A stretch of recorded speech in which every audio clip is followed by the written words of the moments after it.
Hi, Glenys. Hi, Justin. I like that chair. It's special. Is it? What is Yeah. it? Tell me about that chair. Oh, this chair is very special. It was my mum's and it was her favourite chair. So there's many memories here of her spending time in it. Particularly as she got older, the dog would sit on her knee and she'd just sit by the window and just be very happy. What do you remember about your mum when you were little? My mum, Yeah. oh, she was amazing. She was a very capable person. She was somebody who'd have a go at anything. She was a milliner and a dressmaker.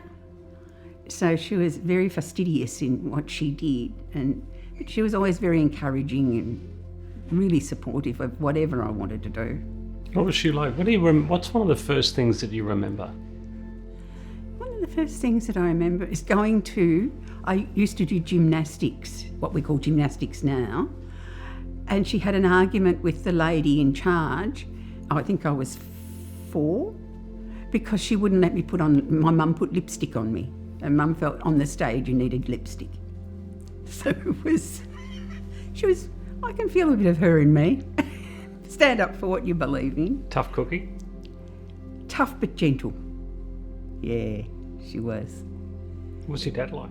My dad was very down to earth. He was very clever with his hands also, but of course a different way. And he was just always there. He wasn't sort of very verbal but he was always there if you wanted anything. Dad, you went to Dad too. You'd go to either of them, but Dad was like a bit of a rock. A nice child. Very, very happy. Particularly when we lived in East Doncaster. I look at East Doncaster now and it was full of orchards. So there'd be a whole gang of us that would ride through the orchards and pick off an apple or a pear or a peach. It was just fabulous. Loved it. Different time. Gosh, when you drive down there now, and even Shopping Town, that was where the dairy was. They used to bring our milk with the draft horses. It was fabulous. And what was it like going to school and being a kid? Being around your friends, and what was Terrific. that like? Lovely. Always loved my friends, always loved being social. I think I liked the social side of school more than the schoolwork side of school. But they were all good friends and we had a great time. Very innocent but very happy. It was really good. What do you remember thinking then about what life was going to be? What you were going to do and who you were going to meet? Oh, yeah. I did ballet as well, which I did fairly well at actually. But when it came to the crunch, I decided it really wasn't what I wanted to do for the rest of my life. So that was the change that I made. And I think when I worked at St Vincent's in the social work department, something clicked, and I really loved it. But I had to leave because I wasn't well. Yeah. When you're at school, did you like being at school? Did you like doing schoolwork? Well, look, as I said, I loved the social side. I had lots of friends and was very happy. Really loved it. Yeah. And tell me about your job when you finished up in school. What did you start doing? I didn't know what I wanted to do. I was really quite lost. I got into primary teaching and I got into dental nurse. They weren't for me, they weren't right. So I went to a stockbroker and worked in the stock exchange, worked in the social work department, and various other jobs until I was offered a job with a psychiatrist in Kew. And that's when everything fell into place. Why is that? I was ended up their practice manager and was able to manage the patients and things it needed because it was on the grounds of a psychiatric hospital. So it was, and I liked the patients and helping them out. And I loved it. You felt like you clicked into something that you'd been looking for? Yeah, I think so. Yeah. Yeah. What was that job like then? You were helping people. That must have been great. Oh, it's fabulous. It was in the grounds of this New Haven private hospital, which is probably fairly well known to some older people in Kew.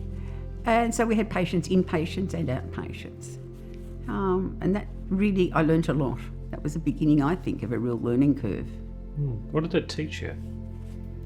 To care for others, because it's really important. Others don't necessarily have what you have, or see the world, or not able to see the world like you do. So I think to reach out was really important and to care. Not everyone had a nice mum and dad No. and an orchard to play with friends. No, they didn't. How lucky am I? And it was great. And where did that take you?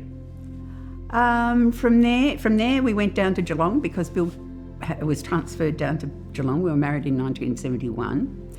In 1973, we went to Geelong. I was devastated. I did not want to go. I was so happy. But it was something new. And living by the beach was awesome. You could go down after work and have fish and chips on the beach and go swimming. And it was a great lifestyle. So that was a good 2 years.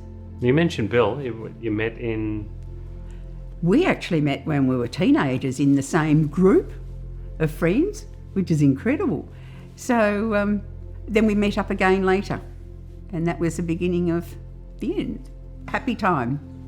What attracted you to him? Good-looking bloke? He was a very kind man. He had a wicked sense of humour, fabulous sense of humour, and he was just always there. He was a bit like my dad. Like, he was a bit of a rock and always there, which was lovely for me because I tend to be a bit more flighty. Dependable type. Yeah.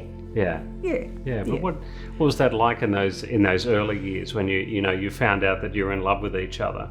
What was that like to be around each other? And oh, it was great. We shared a lot together. We both barracked for Collingwood, which some people might like and some may not.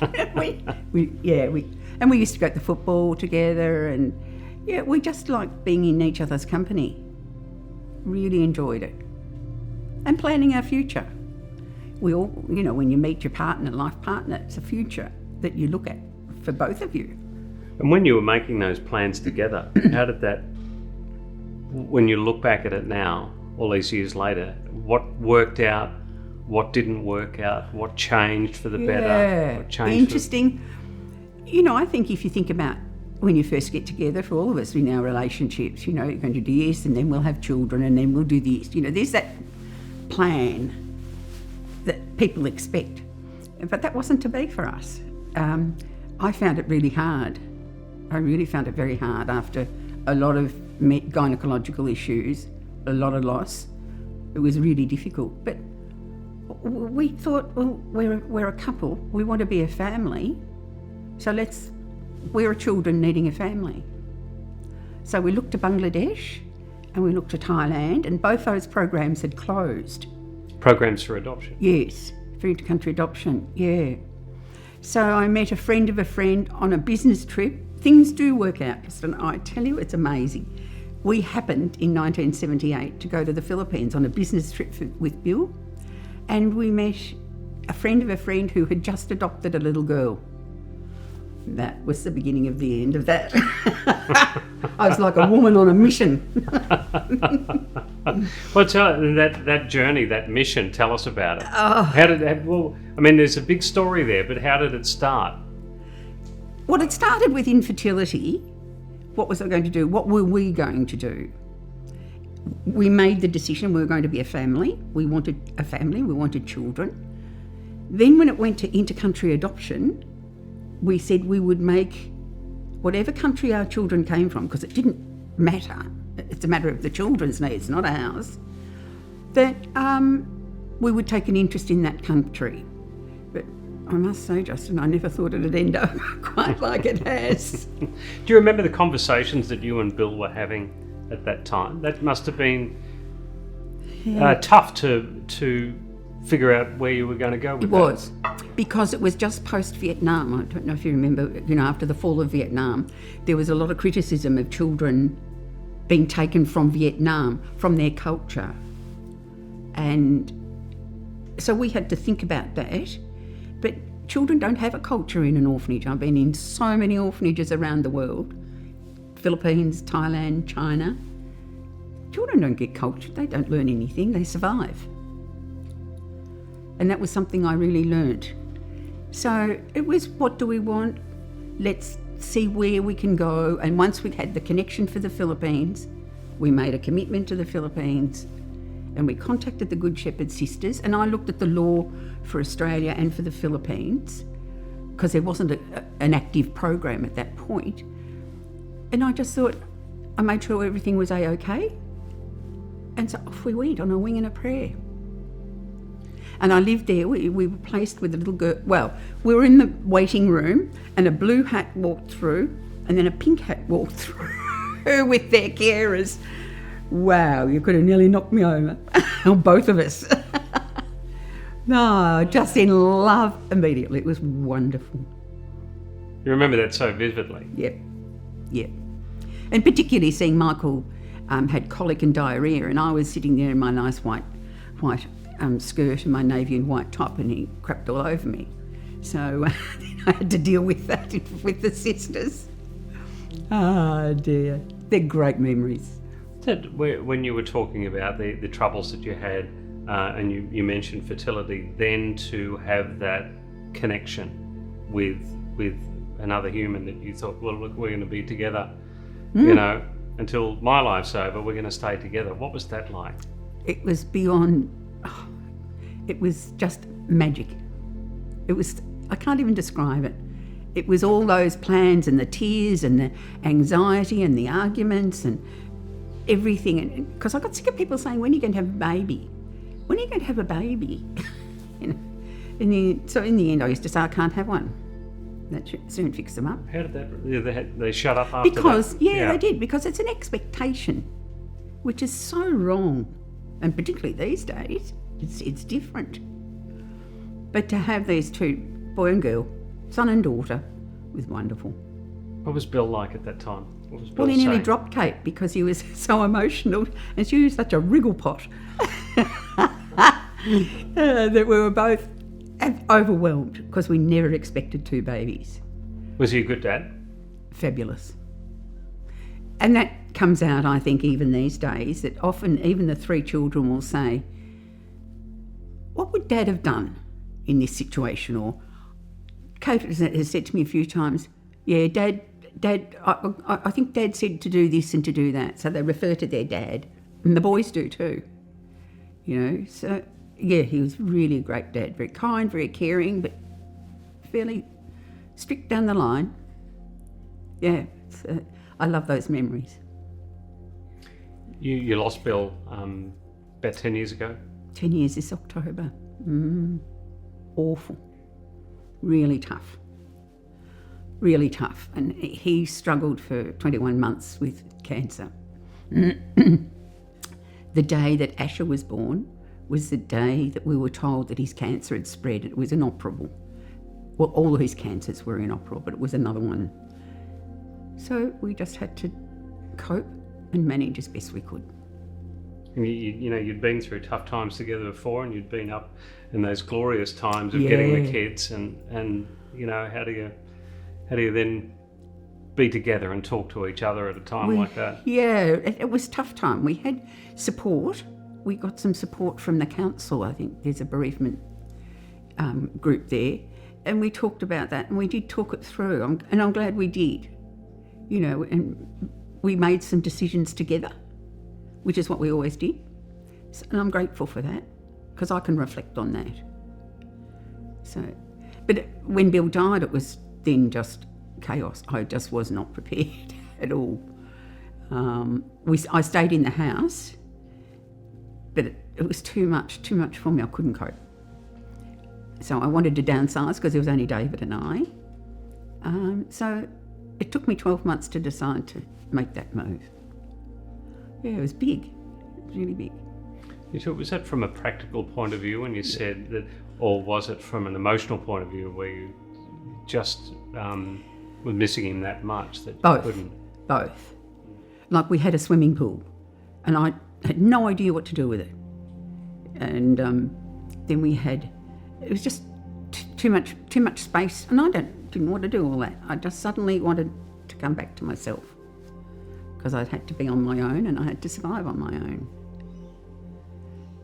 Yeah, so they were tough times, sad times. How do you think about him now? Because you said that the kids will mention his name and talk about him in a very positive fashion. Are you able to do that too? Yes, talk about him in a positive way? Yeah, sometimes I'm cursing him for not being here to help me sort out an issue. Yes, yeah, very much part in spirit. He's around us. Yeah. That we all feel that. the 3 children and myself. Yeah. I think that's important.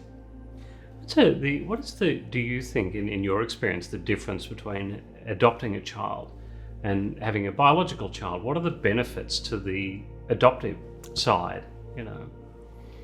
Oh, that's an interesting question, Justin. I mean, I don't know that there's any difference in the emotions. The time the 3 children well, David's a bit different, but the time Kate and Michael were handed to us, I'm sure is like the time you give birth and the child's put on your chest. It's that connection, that feeling. I don't see your child. No different. So you think it's an interesting question because you don't really think about it. You don't think, it's better or worse or different. No, I really don't think about it. They're our kids. Yep. So, yeah, no, I don't see too much difference. You sometimes think that what life might have been like for them and for you. Of that, those moments, those sliding door moments where it all just came together. It's meant to be. I'm very much someone who believes it's meant to be. And I love having dreams. Every time I say to Bill, I had a dream, I've got a dream. I think we can do this, and you go, oh my God. Where are you going and how much is it costing? Oh yeah, it was all that was between us. It was lovely. You explain, you've got a real passion for adoption and passion for the orphanages. What was it like walking into an orphanage? Oh, Justin, overwhelming. It's emotionally really overwhelming. Different orphanages are different. The Good Shepherd Sisters was a nursery. Kate and Michael were in the same cot, and they matched us, their birth mothers, with Bill, one with Bill and one with me. But some of the orphanages I've been in are awful. A child doesn't deserve to be in there. And they're the sort of things that motivate me, because I think every child has a right to a family. I really believe that. And that's what the UN says too, isn't it? The rights of the child, the UN rights of the child. And the care can be very basic. Nothing there, no toys, no nothing. It's awful. So if anyone can make a difference, I think they should. So that's me. That's you. Well, I try. That sparked, the children, that sparked a real passion for you though, didn't it, around adoption? That spread beyond your own family, didn't it? Oh, yes. I found it, with 3.5 months I was there, and we were there was one other family there. So we were really the first family to go through the process of adoption in the Philippines. And it was okay the first time. We just took time. Everything takes time in the Philippines. But then I learned how many other children there were for needing a family. So I was able, over the next 20 years, to be able to... I met lots of lovely people and their families, and I hear from them now. I hear from the adoptees now, which is really lovely. What did you do? What was that journey?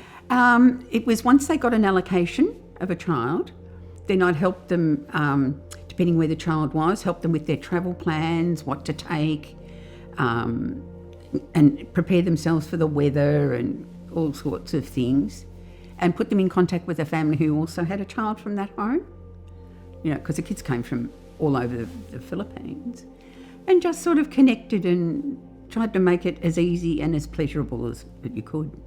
The things that you hadn't perhaps thought of on that first journey. I learned a lot on the first journey, whilst, it wasn't so bad, I just thought it can be easier for everybody. How many people do you think you helped through that time? Oh, I've got no idea. Probably a couple of hundred, maybe. What a lovely number to lose track of. Yeah. They're all around Australia in Perth. I mean, I went over and picked up a little boy for the family weren't able to go. They lived in Perth, so I went and picked up their little boy for them. And they handed me him with a nappy, a singlet, and an old bottle of milk, and that was it. So off I go down to the shops. So you did it for Bill and yourself, and then What Bill was it joined like? me in What was my it- love. And what was it like watching those other people get together? So you and it's Bill good. had done it, but watching other people. It was great. It was meant to be. It really was. I think the children that were decided upon in the Philippines to need a family, then you see the parents come and become a family. Fantastic. Fantastic. No matter how you have your children, you're a family. And it's hard, it's a tough task. And it's a really hard journey getting there, being assessed and, they come to your home, they ask you all sorts of questions, which they have to do. But it's hard work, but it's worth it in the end. Do you have to put up a fight sometimes? Yeah. Yeah. Every so often, you can challenge a few things.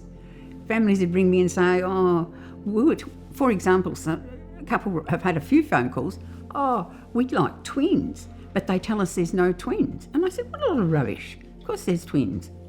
So get your approval for a single child 0 to 3 or twins 0 to 3. At least give the people who are placing a child the option. And I think that's right. What's the situation like with it now, with adoption and families? I Has it changed left- a lot? Yeah, it makes me really, really sad. Really sad.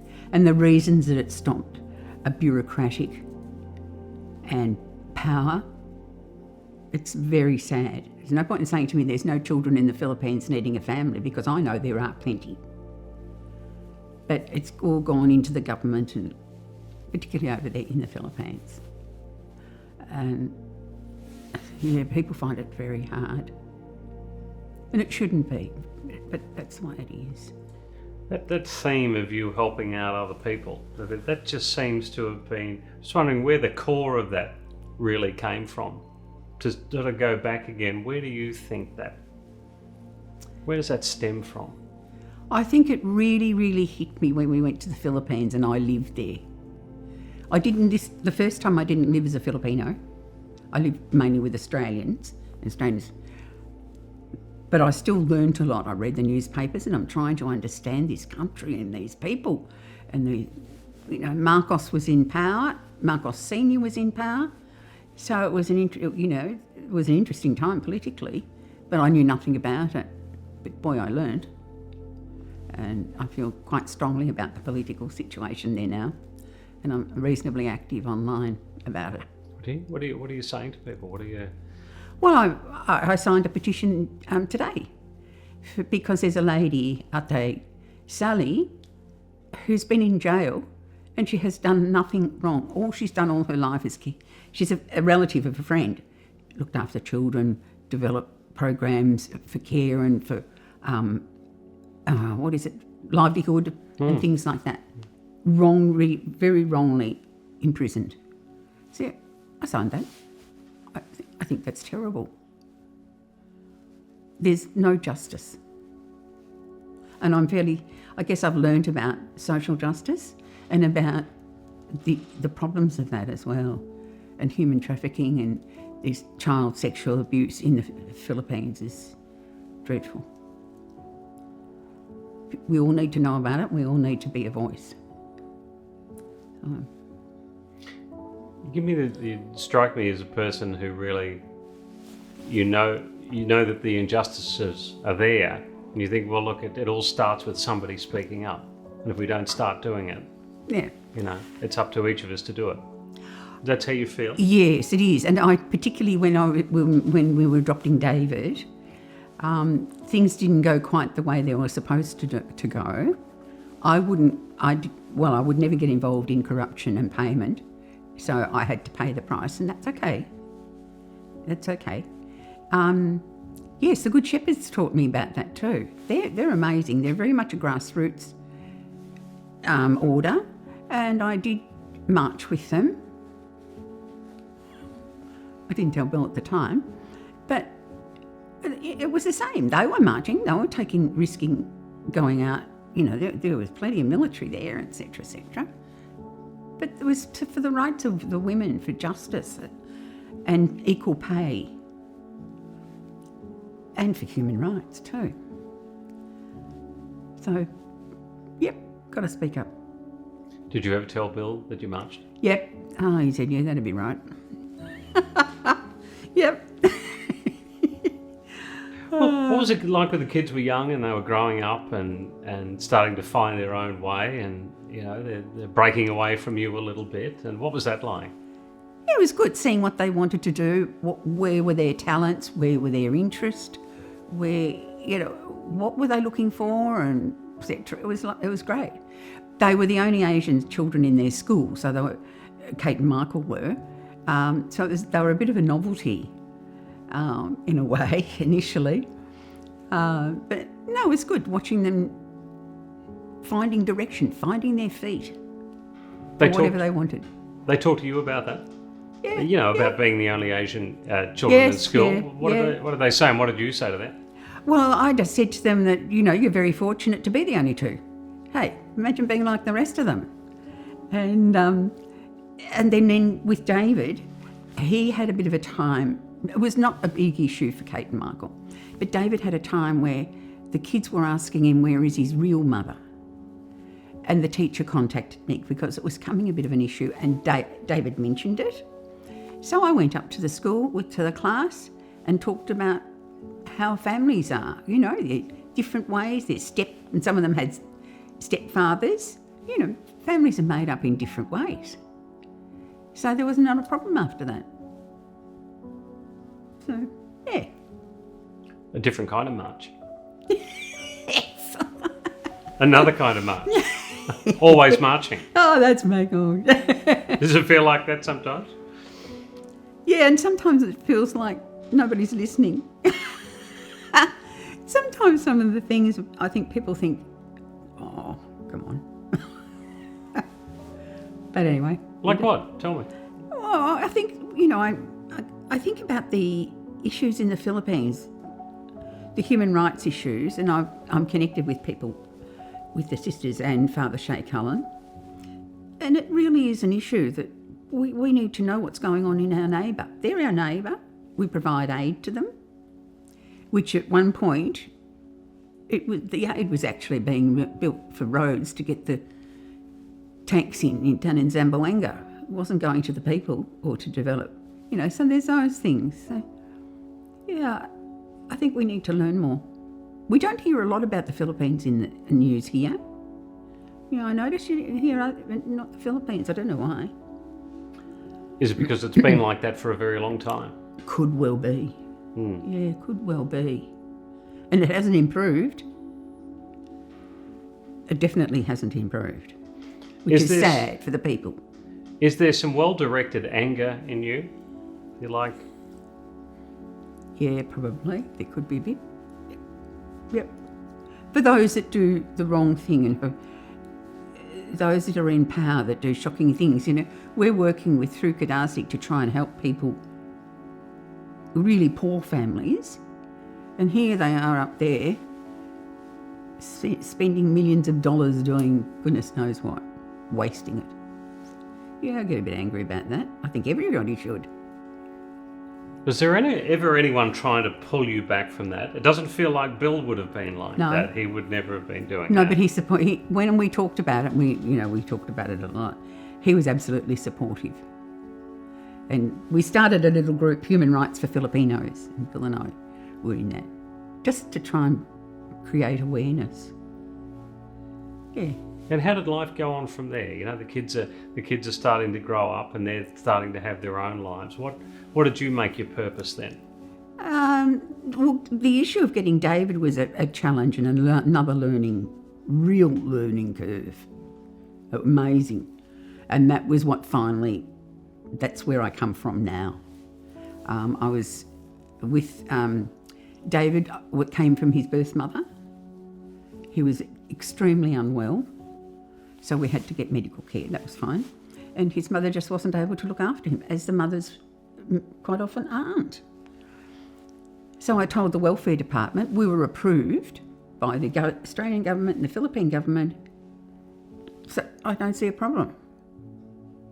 And she signed but they didn't like that. So then they threatened me, they asked his birth mother, she'd like a sari store if she took David back from me. And she said, no, that's not what she wanted for her son. And then they rang me and said, we're looking at charging you with kidnapping. And I said, oh, really? I mean, I have to say, I just thought, what a stupid thing to say. I hadn't done anything wrong, so what are they on about? But one of the good Shepherd sisters, who was a really close friend, she said, come on, we're going away for a couple of weeks. And I didn't know until 2023, a friend of mine ran an orphanage, and there was a lot, it was all corrupt. They were going to charge her with kidnapping, and she had to leave the country because it's not a bailable offence. And I had no idea back then. I thought, you do the right thing. Why would anyone do that? 23 I learned. I thought, gee, now I know why Sister Pilar took me away. So you were under a lot of threat. It didn't feel like it at the time because you were on that march, weren't you? Yeah. And there was no reason to think that. Why would they think that? There was no reason. Everything was absolutely, I like to have everything organised and done the right way.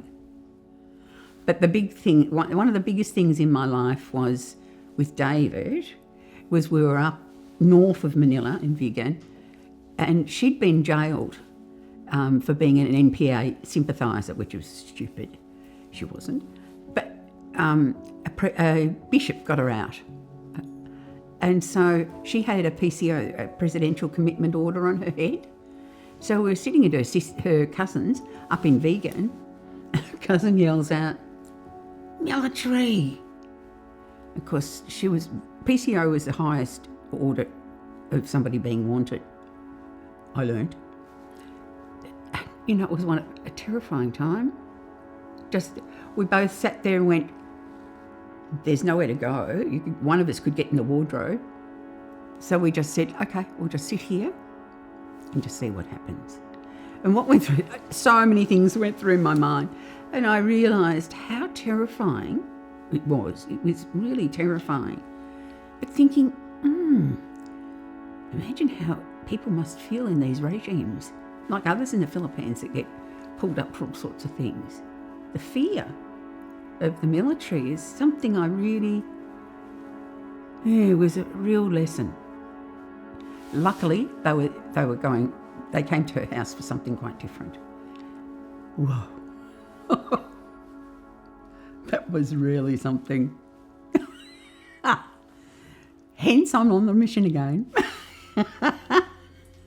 What was that moment like when you realised they're coming to get us, or you thought they're coming to get us, and then you realised they weren't?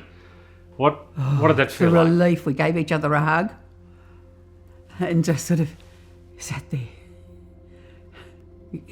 From that high anxiety to, well, we're safe. A difficult feeling to forget, I would think. Yeah, I've never forgotten it. No, never forgotten it. So, and it makes you realise how many people suffer from that daily in some countries.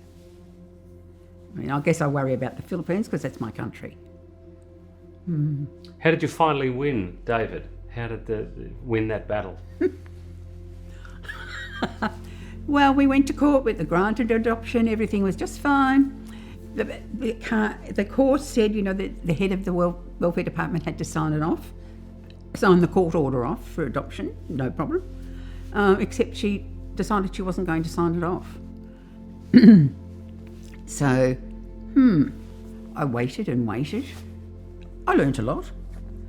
And then one day my mate, Sister Pilar, said, come on, tomorrow morning, 7 a.m, we're going into the welfare office before anyone gets there. So we went in, no one was there. So we went into the office of Gloria, had a look through all the files on her desk and found mine at the bottom. So I picked it up, put it on the top and watched it. But the two of us sat there. And morning tea, lunch, afternoon tea, I'm getting pretty frazzled by then. 4 o'clock she signed it. I don't know how much longer it would have been if I hadn't have done that. Very unfair, very wrong and very unfair, but that's the way it was. And I wouldn't pay. I wouldn't pay anyway. So I had to take other action. So we left a few days later. Is there, we're talking about the connection that's being made with a child. There would never be a thought of, look, we'll just let David, we'll let his story play out, we will look for another child. That, it feels like that just couldn't have been the case because the connection's been made and you can't go back. Yeah, we were really concerned. My first concern was he was very unwell. Hadn't seen a doctor, living in a really poor squatter area. So first things first, let's get him fixed. Let him be okay. That was number one priority. We did. And then met with his mother and she was lovely, but she said, I can't look after him. So went from there. When the children talk to you about their biological parents, or however they would describe them, how did they talk about it? What questions did they ask? What did you say? It's usually for the three of them, it's the same sort of story, that their birth mother just wasn't able to look after them, didn't have the physical, financial or mental capacity or family support to be able to look after them. And so they did the most caring thing. I mean, it's pretty massive. A birth mother signing a document for their child to be given to somebody else. That's pretty amazing. So, yeah, I tell them that. They've got all their own documents. They know their story. How did you feel towards those mothers? Because you'd been on your own journey. Were you and Bill, you couldn't have children together, your own children. How did you feel towards those mothers? Well, I'm very grateful that they were kind enough to be able to think of their child first and make a decision for their child. That's very brave. It's very beautiful. And probably the most caring thing that a mother can do in a very, very difficult situation. Yeah. Did everyone around you understand this mission that you were on? Obviously Bill did, but did everyone else around you? Our friends did. I think because they were all having babies, so they were all, busy being parents. But no, they did. I took them on the journey and I explained to them that was what it was about, because it was very different. You think back to 1979 when we adopted Kate and Michael, and then 85, David. Things were attitudes were a little bit different, a little bit not understood. And then there was the leftover of Vietnam, which, I just couldn't support that. I think the children, and I know some of the children that were brought in, they're doing so well. You said you couldn't support. What couldn't you support? I couldn't support the attitude of people that they were being ripped away from their culture and their country and everything. That's not true. It truly is not true.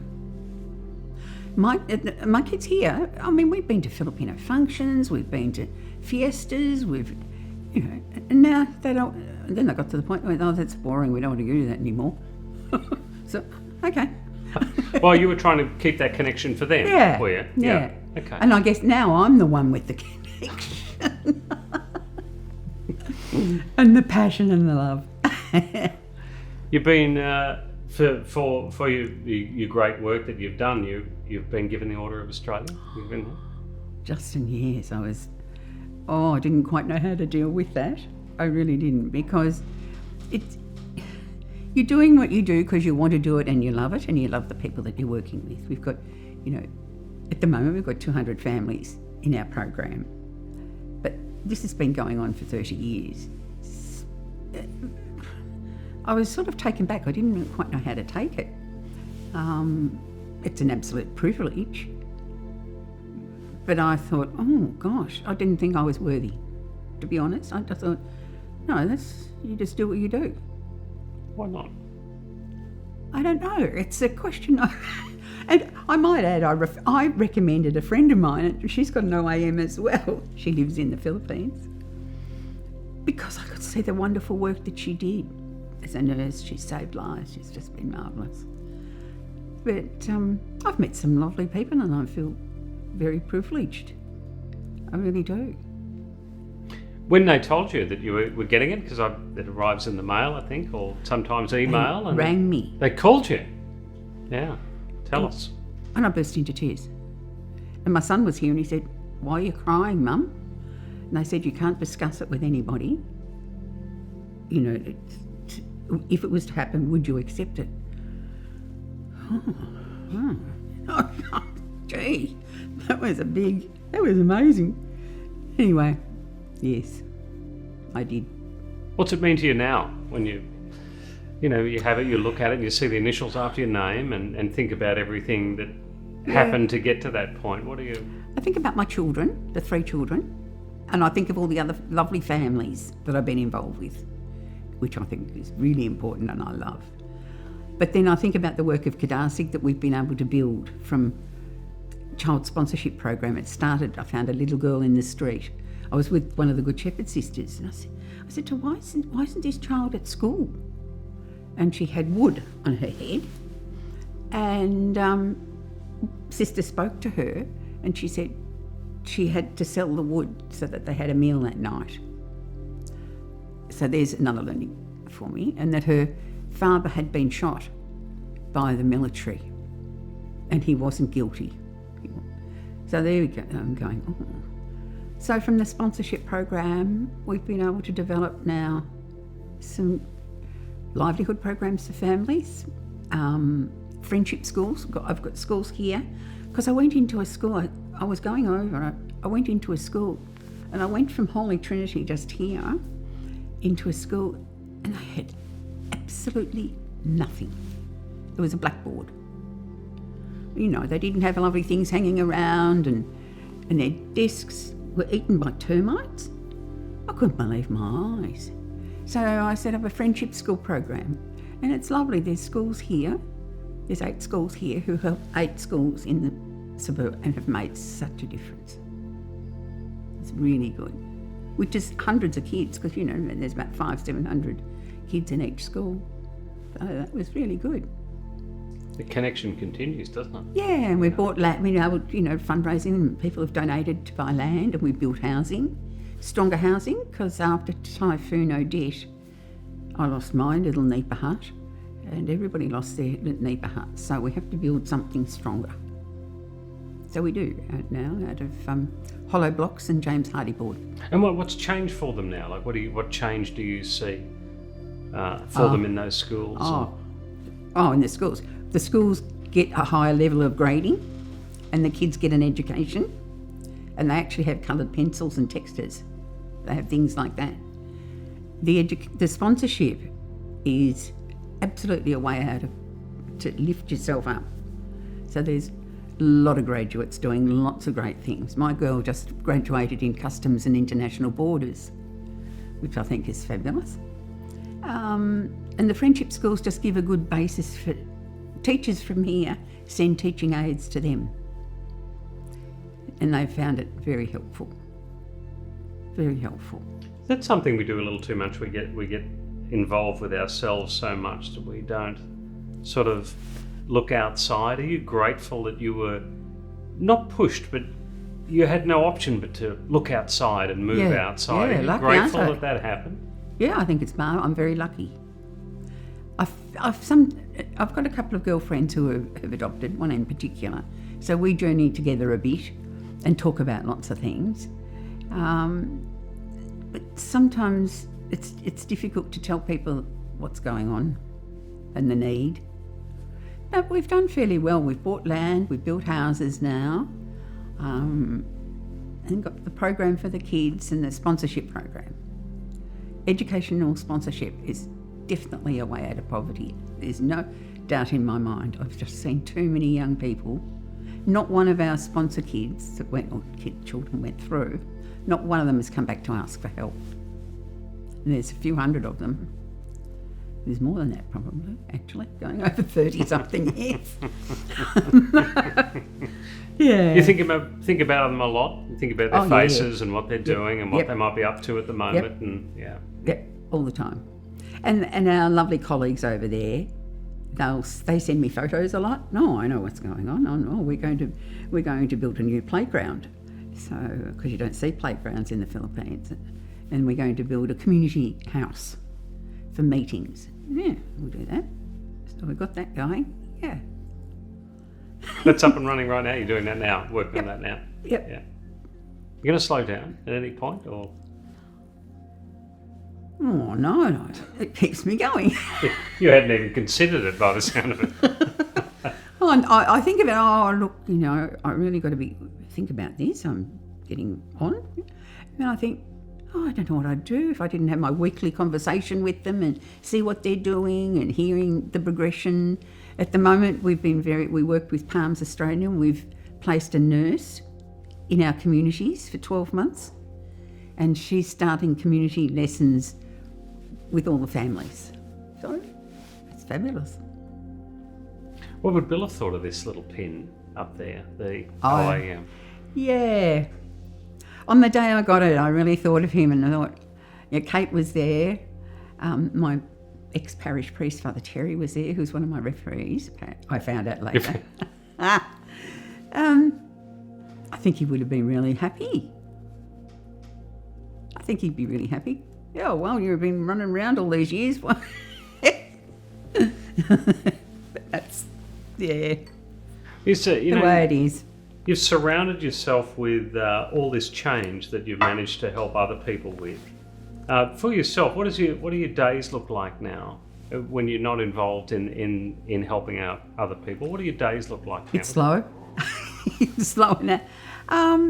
Yeah, I've got a community. I've got my local parish and friends that I see or chat on the phone to. But Kardasik is really very much part of my life.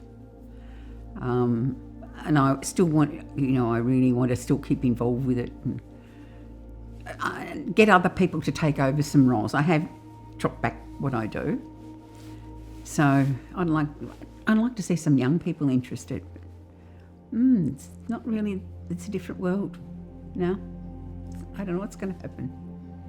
But no matter what, we will always have a sponsorship program, somehow, some way. If we have to leave the other programs, so be it. But the sponsorship is just too important. That's the one that really makes the difference to people. Yeah. Well, the house and land is amazing. I mean, the number of families that when you go to see them and they show their little house, it's a small house, it's not, but it's theirs. We were able to give them the land and give them some money to build, and they had to make it up. They've got to contribute because we're really, really, really strong on it. It's not a handout, it's a leg up.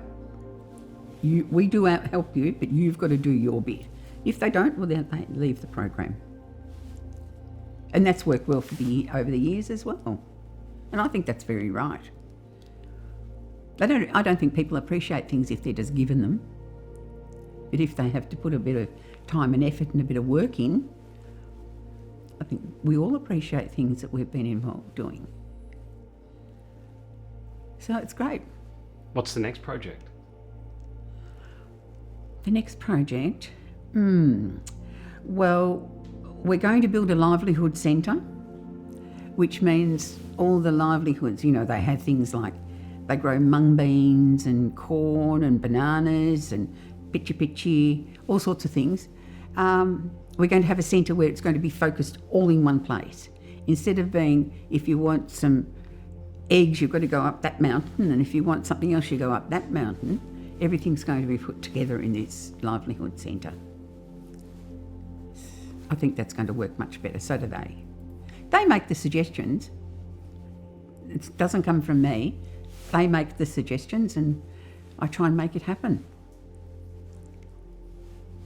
So Glenys, you're sitting here in your home and you're in your mum's favourite old chair that you've managed to keep all these years. And you'd sit here and could you ever imagine that you would be this person that you are right now and all those things would have happened to you? No. Absolutely beyond my wildest dreams. But I'm so glad they have. It's lovely to be involved and have the experiences that I've had and have the knowledge. I just love the Philippines and the Filipino people. They deserve so much better than what they've got. So if I can just puddle along with some of the things that I let people know, I put a copy out on my Facebook page so that people can just, if they think about it, like there's a big typhoon there at the moment. The photos I'm getting are just awful. Awful. And I was there during the super typhoon Haiyan. That was pretty amazing. Getting rice out to families in case they were locked down and all that sort of thing. Hard lives. Oh, really hard. It is really hard, and I've sort of marched alongside them a lot because when I adopted David, I lived as a Filipino. So yeah, life is really, really hard. It should be easier. But the rich get richer and the poor get poorer, unfortunately. But it's great. I'm very privileged. Wouldn't change it for anything. What do you want your children and your grandkids, what do you want them to remember about you?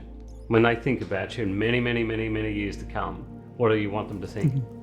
The children call me Lola, and that's Tagalog for grandmother, which is lovely. I wanted to keep that connection. And some of our friends, they call Tita, which is auntie. What do I think?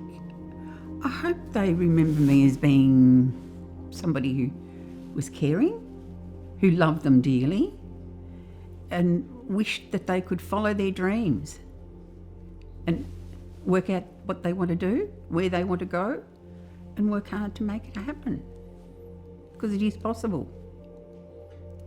Perhaps remember that there was a time years ago that you fought for them. Yes. Oh, yeah. Sometimes when they're really grumpy, I think, now listen here, I fought damn hard for you. I was going to ask what kind of response you normally get for that. Oh, boring. Boring. Here she goes again. Oh, that's gorgeous. Oh, dear. Oh, thank you, Glenys. That was wonderful. Thank you so That was much. really lovely.